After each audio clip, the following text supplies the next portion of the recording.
ഫോട്ടോസൊക്കെ നിമിഷ നേരം കൊണ്ട് കമ്പ്യൂട്ടർ തന്നെ സോർട്ട് ചെയ്ത് നിങ്ങൾക്ക് തരും.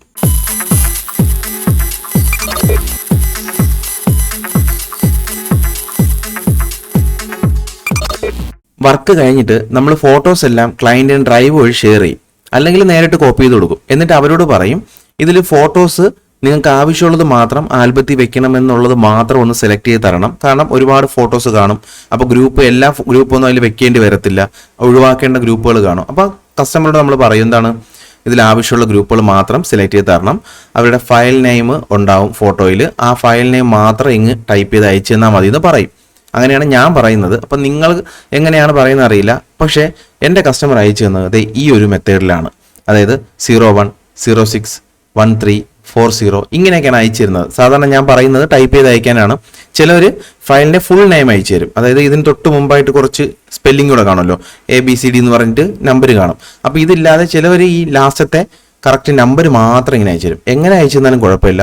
നിങ്ങൾക്ക് പെട്ടെന്ന് വളരെ സിമ്പിളായിട്ട് ഓരോന്നായിട്ട് സോർട്ട് ചെയ്യാതെ വളരെ സിമ്പിളായിട്ട് അവർ അയച്ചു തന്ന ഫോട്ടോസ് ഒരൊറ്റ സെക്കൻഡ് കൊണ്ട് നിങ്ങൾക്ക് സോർട്ട് ചെയ്തെടുക്കാൻ പറ്റും. അത് എത്ര എണ്ണം ഉണ്ടെങ്കിലും കേട്ടോ. അപ്പോൾ ഈ ഒരു മെത്തേഡ് ഫോളോ ചെയ്താൽ മതി. അപ്പോൾ എൻ്റെ കേസിൽ ഇതുപോലെയാണ് കസ്റ്റമർ ഇങ്ങനെ അയച്ചു തന്നിട്ടുള്ളത്. അപ്പോൾ ഇതിൻ്റെ ഒരു എക്സാമ്പിളാണ് ഞാൻ കാണിച്ചു തരാൻ പോകുന്നത്. പക്ഷേ നിങ്ങളുടേത് ഏത് രീതിയിൽ അയച്ചാലും നിങ്ങൾക്കത് കൺവേർട്ട് ചെയ്യാൻ പറ്റും. അപ്പോൾ എൻ്റേത് ഇപ്പോൾ കസ്റ്റമർ അയച്ചിരിക്കുന്നത് ഒറിജിനൽ ഫയൽ നെയിം അല്ല, ഫയലിൻ്റെ അവസാനത്തെ 2 അക്കം വെച്ചിട്ടൊക്കെയാണ് അയച്ചിരിക്കുന്നത്. 2 അക്കം, 3 അക്കം, 4 അക്കം അങ്ങനെയാണ് അയച്ചിരിക്കുന്നത്. അപ്പോൾ ഇത് സോർട്ട് ചെയ്യാനായിട്ട് നമ്മൾ ആദ്യം നമ്മുടെ ഒറിജിനൽ ഇമേജിൻ്റെ ഫയലിൽ എങ്ങനെയാണോ ഈ നെയിം വന്നിട്ടുള്ളത് അതുപോലെ ഇതിനാദ്യം കൺവേർട്ട് ചെയ്യണം. ഇപ്പോൾ നിങ്ങളുടെ ഫയൽ ഓൾറെഡി അവർ അയച്ചിരിക്കുന്നത് ഒറിജിനൽ ഇമേജിൽ എങ്ങനെയാണോ ഫയൽ നെയിം വരുന്നത് അതുപോലെയാണെങ്കിൽ കുഴപ്പമില്ല. ഇതിനെ നമ്മൾ ഒറിജിനൽ ഫയലിൻ്റെ നെയിമിലോട്ട് കൺവേർട്ട് ചെയ്യാൻ പോകണം കേട്ടോ. അതിനായിട്ട് ChatGPT ഓപ്പൺ ചെയ്യാം. എന്നിട്ട് ഞാൻ ഈ കാണിക്കുന്ന ഈ ഒരു കോഡ് ഉണ്ടല്ലോ, ഇത് ഇതേപടി അങ്ങ് കോപ്പി എടുക്കുക. ഇത് ഞാൻ ലിങ്ക് ഡിസ്ക്രിപ്ഷനിൽ കൊടുത്തേക്കാം, അല്ലെങ്കിൽ അതവിടെ പേസ്റ്റ് ചെയ്തിട്ടുണ്ടാവും, അവിടെ നിന്ന് നിങ്ങൾ കോപ്പി എടുത്താൽ കേട്ടോ. അപ്പോൾ ഇതെടുത്തിട്ട് നിങ്ങൾ ChatGPTയിൽ വന്നിട്ട് ഇവിടെ പേസ്റ്റ് ചെയ്യുക. പേസ്റ്റ് ചെയ്ത ശേഷം നിങ്ങളുടെ ഫയൽ നെയിം എന്താണോ, ഒറിജിനൽ ഇമേജ് കാണുമല്ലോ, അതിന് ആദ്യത്തെ ഫയലിൻ്റെ ഏതെങ്കിലും ഒരു ഇമേജിൻ്റെ നെയിം എടുത്ത് ഇവിടെ പേസ്റ്റ് ചെയ്യുക. ഞാനിവിടെ നിങ്ങൾക്ക് നോക്കിയാൽ അറിയാം, നമ്മളിവിടെ ചെയ്യാൻ പോകുന്ന ഇമേജിൻ്റെ ആദ്യത്തെ നെയിം എന്താണ്, DSC00001 എന്നുള്ളതാണ്. അപ്പോൾ ആ ഒരു ഫയൽ നെയിം അതേപോലെ കോപ്പി എടുക്കുക. നിങ്ങളുടെ ഇമേജ് ഏതാണോ അതുപോലെ കോപ്പി എടുക്കുക കേട്ടോ. കോപ്പി എടുത്തിട്ട് ഇവിടെ പേസ്റ്റ് ചെയ്യുക. ഇത് ഇവിടെ ഇങ്ങനെ പേസ്റ്റ് ചെയ്ത് കൊടുക്കുക. അതിൻ്റെ താഴെയായിട്ട് ഞാൻ ഇവിടെ 1 1 2 2 3 3 എന്നൊക്കെ പറഞ്ഞ് കൊടുത്തിട്ടുണ്ടോ, ഇതങ്ങ് റിമൂവ് ചെയ്തിട്ട് നിങ്ങളുടെ കസ്റ്റമർ എങ്ങനെയാണോ അയച്ചത് അത് കോപ്പി ചെയ്ത് ഇവിടെ കൊണ്ടുവന്ന് പേസ്റ്റ് ചെയ്യുക. ഞാൻ ഇവിടുന്ന് കോപ്പി ചെയ്യണേ. ഞാൻ ഒരുപാട് കോപ്പി ചെയ്യുന്നില്ല, നിങ്ങൾക്ക് കാണിക്കാൻ വേണ്ടി ജസ്റ്റ് കുറച്ച് മാത്രം ഒന്ന് കോപ്പി ചെയ്യാം. ഞാൻ ഇത്ര മാത്രം ഒന്ന് കോപ്പി എടുക്കുകയാണ്. കോപ്പി എടുത്തിട്ട് നിങ്ങൾ ജസ്റ്റ് വീണ്ടും തിരിച്ച് ഇവിടെ ChatGPT വന്നിട്ട് അതിവിടെ പേസ്റ്റ് ചെയ്ത് കൊടുക്കുക. ഓക്കെ, ഞാൻ അവിടെ പേസ്റ്റ് ചെയ്തു. സെൻഡ് ചെയ്യുക.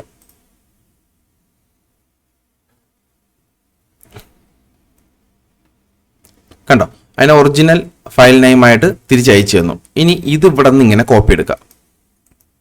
ഇതെല്ലാം കൂടെ ഞാൻ അവിടെ നിന്ന് കോപ്പി എടുത്തു കേട്ടോ. ഇനി നിങ്ങളുടെ ഫയൽ നെയിം ഇതുപോലെയാണ് കസ്റ്റമർ അയച്ചു തന്നതെങ്കിൽ വിഷയമില്ല, നിങ്ങളത് ഒന്നും ചേഞ്ച് ചെയ്യാൻ നിൽക്കേണ്ട, അതേ കണക്ക് കോപ്പി ചെയ്താൽ മതി. ഇപ്പോൾ ഞാൻ കാണിച്ച കണക്കാണ് അയച്ചതെങ്കിൽ ഇത് കണക്ക് ആദ്യം ഒന്ന് ചെയ്യുക കേട്ടോ. ചെയ്തിട്ട് തിരിച്ച് നമ്മുടെ ആ ഒരു ഫോൾഡറിൽ വരിക. എവിടെയാണോ ഇമേജ് കിടക്കുന്ന ആ ഒരു ഫോൾഡർ വരിക. എന്നിട്ട് ഇമേജിന് പുറത്തിറങ്ങാം. ഇമേജ് ഈ ഒരു ഫോൾഡറിലാണ് ഉള്ളത്. അതിൻ്റെ പുറത്തിറങ്ങിയിട്ട് ഇവിടെയായിട്ട് നമ്മളൊരു ഡോക്യുമെൻ്റ് ക്രിയേറ്റ് ചെയ്യുകയാണ്. അതിനായിട്ട് റൈറ്റ് ബട്ടൺ ക്ലിക്ക് ചെയ്തിട്ട് ഇവിടെ ന്യൂ കാണും, ആ ന്യൂവിൽ ക്ലിക്ക് ചെയ്തിട്ട് ഇവിടെ ടെക്സ്റ്റ് ഡോക്യുമെൻ്റ് എന്ന് കാണും, അതിൽ ക്ലിക്ക് ചെയ്യുക.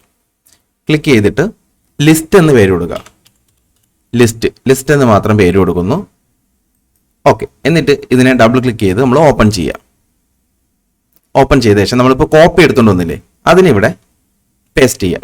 എന്നിട്ട് Ctrl+S അടിക്കുക. അപ്പോൾ അതവിടെ സേവ് ആയേ. ഓക്കെ, അതിവിടെ സേവ് ആയി.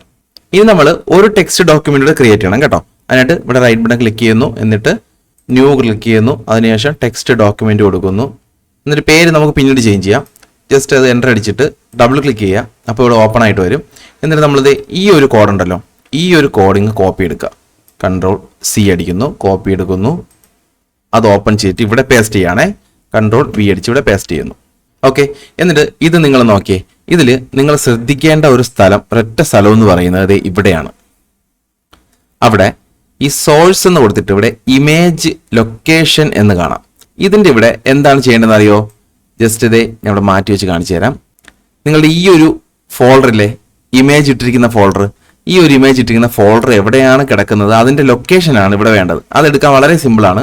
നമ്മൾ ആ ഒരു ഫോൾഡറിൽ ക്ലിക്ക് ചെയ്തിട്ട് റൈറ്റ് ബട്ടൺ ക്ലിക്ക് ചെയ്ത് കഴിഞ്ഞാൽ ഇവിടെ കോപ്പി ആസ് പാത്ത് എന്ന് കാണും. അതിലേക്ക് ക്ലിക്ക് ചെയ്ത് കഴിഞ്ഞാൽ അതിൻ്റെ ആ ഒരു ലൊക്കേഷൻ നമുക്ക് കിട്ടും, എവിടെയാണ് കിടക്കുന്നത് എന്നുള്ളത്. ഇല്ലാന്നുണ്ടെങ്കിൽ ഇവിടെ മുകളിൽ ക്ലിക്ക് ചെയ്ത് കഴിഞ്ഞാലും നിങ്ങൾക്ക് അതിൻ്റെ പാത്ത് കോപ്പി എടുക്കാം കേട്ടോ.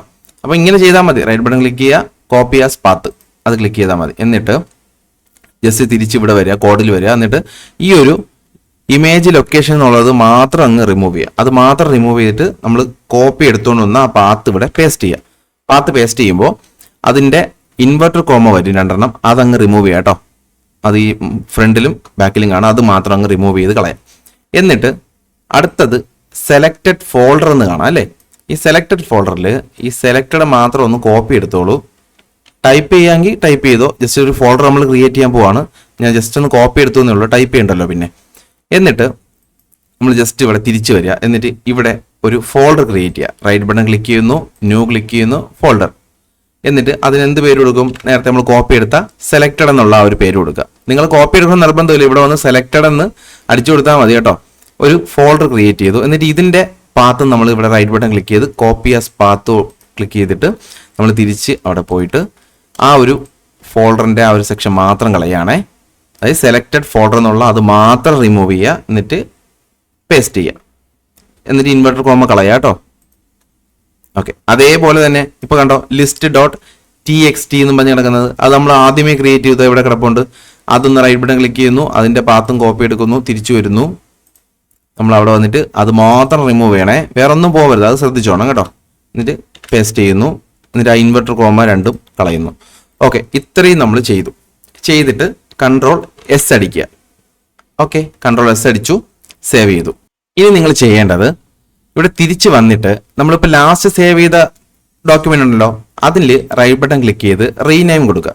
മുഴുവനായിട്ടും റീനെയിം ചെയ്യണം. ആ ഒരു .txt ഒന്നും അവിടെ കിടക്കാൻ പാടില്ല. എന്നിട്ട് ഈ ഒരു നെയിം അവിടെ പേസ്റ്റ് ചെയ്യുക. ഇതൊന്ന് നോക്കിക്കോളൂ, ഇതേപോലെ തന്നെ കൊടുത്തേക്കുക. അപ്പോൾ ഇതും എല്ലാം ഞാൻ ഡീറ്റെയിൽ ആയിട്ട് ഒരൊറ്റ ടെക്സ്റ്റ് ഫോമായിട്ട് ഞാൻ ഡിസ്ക്രിപ്ഷനിൽ അതിൻ്റെ ലിങ്ക് ഞാൻ കൊടുത്തേക്കാം. അവിടെ നിന്ന് അത് എടുത്തു കഴിഞ്ഞാൽ ആദ്യത്തെ കോഡും രണ്ടാമത്തെ കോഡും ഈ നൈമും എല്ലാം അതിനകത്ത് കാണും കേട്ടോ. ജസ്റ്റ് പുറത്തെവിടെയും ക്ലിക്ക് ചെയ്യുക, അല്ലെങ്കിൽ എൻ്റർ ക്ലിക്ക് ചെയ്യുക. അപ്പോൾ ഇതുപോലെ ചോദിക്കും. അപ്പോൾ യെസ് ക്ലിക്ക് ചെയ്യുക. ഓക്കെ, അപ്പോൾ ഇതൊരു സെറ്റിങ്സിൻ്റെ ഐക്കണായിട്ട് മാറിയല്ലേ.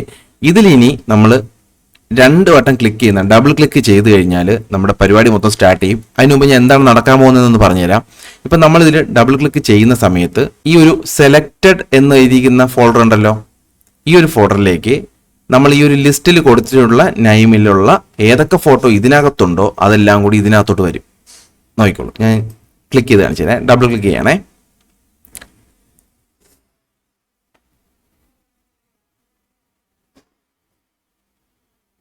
ഓക്കെ, പരിപാടി കഴിഞ്ഞു. കണ്ടോ, നമ്മൾ അവിടെ ഏതൊക്കെയാണോ നൈം കൊടുത്തിരുന്നത് ആ പേരിലുള്ള എല്ലാ ഇമേജുകളും ഇവിടെ കാണിക്കുന്നുണ്ട്. എന്നിട്ട് ഫിനിഷ്ഡ് കാണിച്ചു. ഇനി എൻ്റർ അടിക്കുക, അതങ്ങ് പൊക്കോളും. ഇനി നമ്മൾ ഈ സെലക്റ്റഡ് എന്ന് പറയുന്ന ഫോൾഡർ ഓപ്പൺ ചെയ്ത് കഴിഞ്ഞാൽ അവിടെയുള്ള എല്ലാ ഫോട്ടോസും, അവർ അയച്ചു തന്ന എല്ലാ ഫോട്ടോസും ഇവിടെ വന്നിട്ടുണ്ടാവും. ഇതുപോലെ 300 ഫോട്ടോസ് ആയാലും 500 ഫോട്ടോസ് ആയാലും നിങ്ങൾക്ക് ഇതേ കണക്ക് ചെയ്ത് കഴിഞ്ഞാൽ നിമിഷ നേരം കൊണ്ട് സെലക്ട് ചെയ്ത് ഇതാണ് കിട്ടും. അപ്പോൾ ഇപ്പം തന്നെ നിങ്ങളുടെ ഒരു ഫോട്ടോഗ്രാഫറിനോ വീഡിയോഗ്രാഫറിനോ ഇത് ഉടനെ അയച്ചു കൊടുത്തോ, അവർക്ക് എന്തൊക്കെയാലും ഉപകാരപ്പെടും. വീഡിയോ യൂസ്ഫുൾ ആയെങ്കിൽ ഇപ്പം തന്നെ ലൈക്ക് ചെയ്ത് സബ്സ്ക്രൈബ് ചെയ്യാൻ മറക്കരുത്. എന്തൊക്കെയാലും കമൻറ്റ് ചെയ്തോളൂ. നിങ്ങൾക്ക് അറിയാവുന്ന വേറെ എന്തെങ്കിലും മെത്തേഡ് ഇതിനേക്കാൾ എളുപ്പത്തിലുണ്ടെങ്കിൽ അതൊന്ന് പെട്ടെന്ന് കമൻറ്റ് ചെയ്തോട്ടോ. എല്ലാവർക്കും ഉപകാരപ്പെടട്ടെ. അടുത്തൊരു വീഡിയോ കാണുന്നവരെ ബൈ.